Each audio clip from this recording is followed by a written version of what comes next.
All right, so Erica is correct on both counts. This is with regard to the three special elections that are coming up.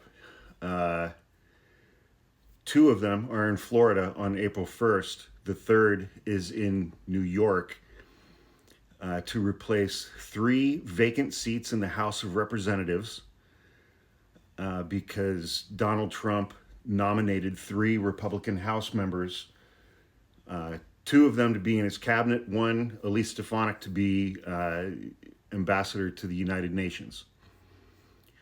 Matt Gaetz obviously is not Attorney General and he resigned his seat.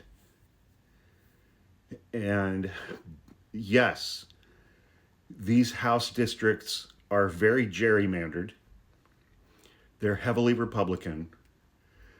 But here's the key difference: these are special elections. These are elections that are not going to be held in November, and it is not a presidential or a congressional election year. Typically, in special elections, voter turnout takes an absolute nosedive. Nobody shows up for these things.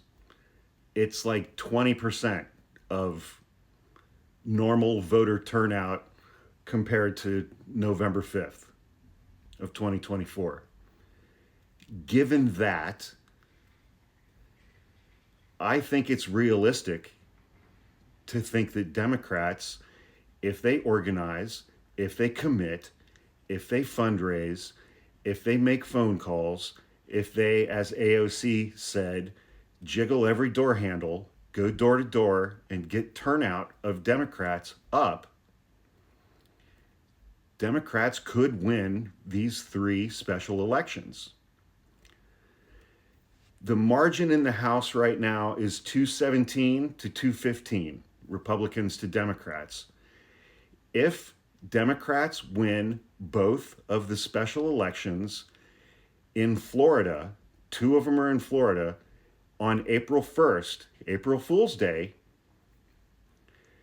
then the House of Representatives would be tied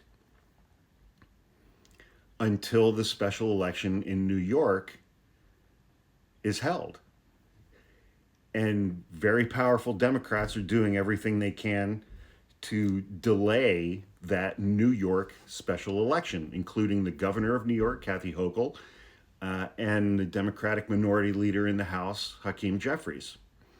They had lunch at a fancy steakhouse last Friday to discuss that very plan. Uh, Democrats, if they organize and show up in these two districts in Florida on April 1st, could tie the House of Representatives. And if they tie the House of Representatives on April 1st, which is less than 60 days from today, they could bring Donald Trump's entire legislative agenda to a screeching halt. Because unlike the Senate, there's no tiebreakers in the House. There is no tie-breaking vote from the vice president in the House. That only exists in the Senate because the Senate has an even number of members, 100. You can have a 50-50 tie in the Senate, and then the vice president,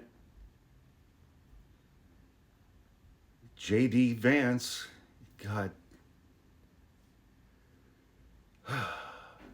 comes in and casts the tie-breaking vote. There is no such mechanism for tie-breaking votes in the House.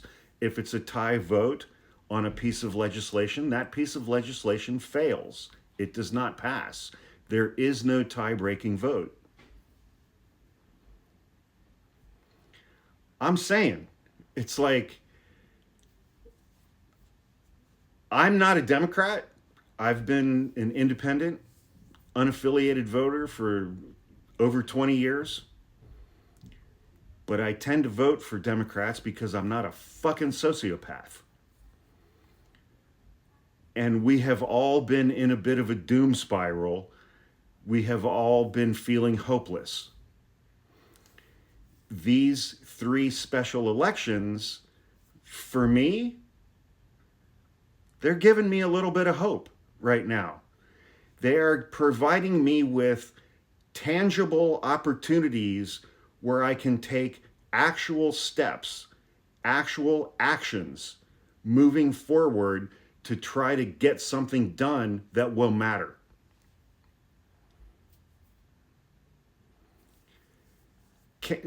I want you to envision the nation wakes up on April 2nd, again, less than 60 days from today, to find out that Democrats won 2 special elections for House seats in Florida, and now the House of Representatives is tied 217 to 217, with control over the House to be determined by a special election in New York for Elise Stefanik's district, for her seat.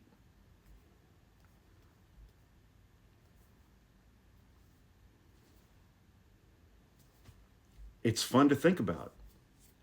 And we really don't have a lot of things right now that are fun to think about. So think about that.